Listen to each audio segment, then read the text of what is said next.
name's Dr. Chester. How can I help you today? Hi, I'm Smug, and this is Ruby. Hello, Ruby. Yeah, she's 6 months old, and I was thinking of dissexing her. Yep. But I was on Facebook last night, and on the breeder's site, the webpage, was saying how one of Ruby's brothers had bled to death during that's surgery. horrible. Yeah, and I think there's something about one of them might have haemophilia in the litter. And Have yeah, you spoken to the breeders?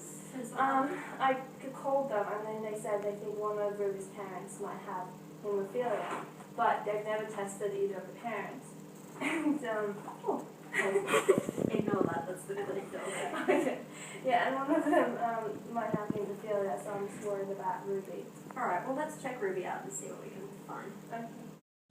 Okay. Okay, let's take a closer look. So has Ruby ever injured herself or cut herself since she had?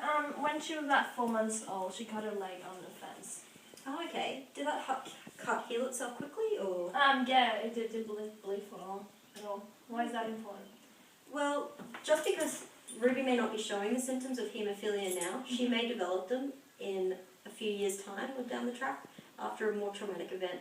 So what I'd really like to do is take a clotting test to have a better understanding. So those test results will just take a few more minutes. Alright, but what is haemophilia exactly? Well, haemophilia is a bleeding disorder, so it's a clotting defect in the blood. But it's very difficult to diagnose because it's an inherited disease. Yep. So the most important thing is taking a family history to help diagnose it. Alright, so I know family history is important, but why? Like, why don't Ruby's parents sick?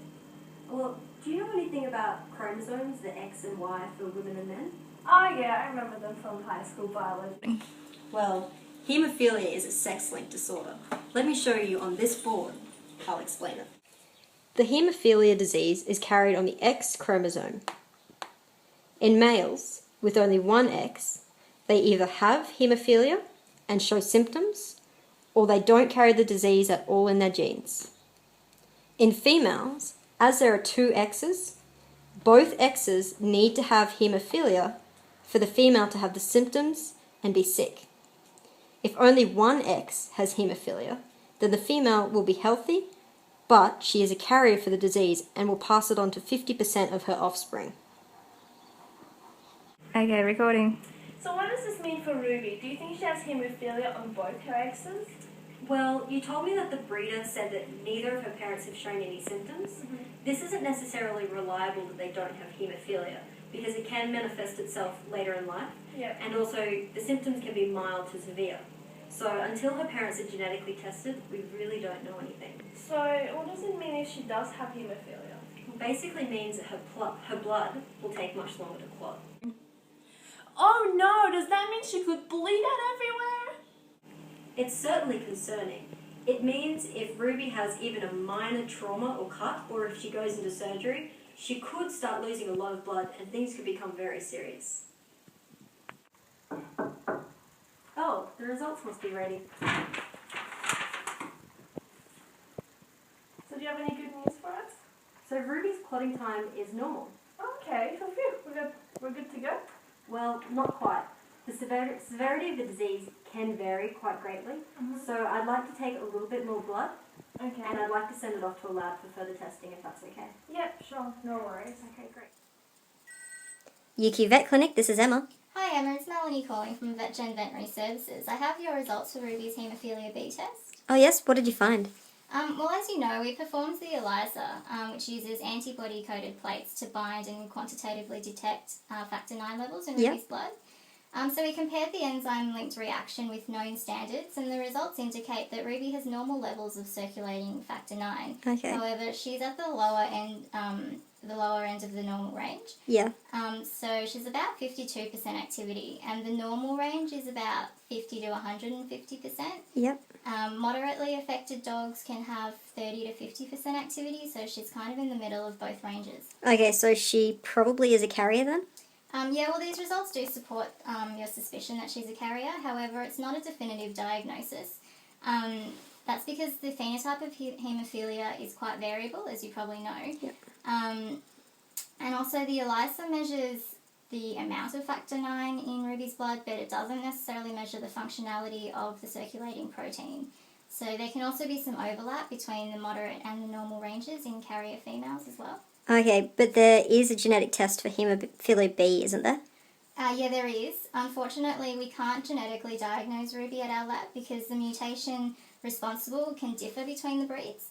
And we can only test for Bull Terriers and Lhasa Apso dogs here.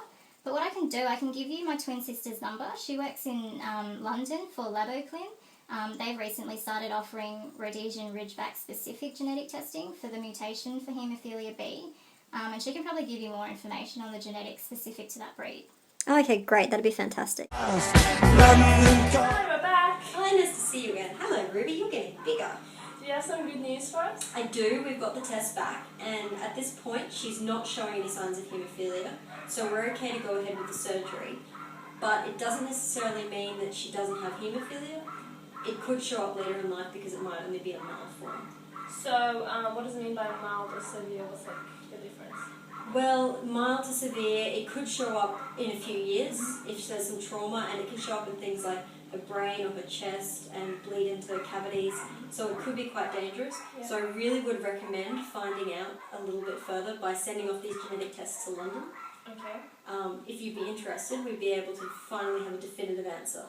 Yeah, that sounds like a good idea. I'd like to do that.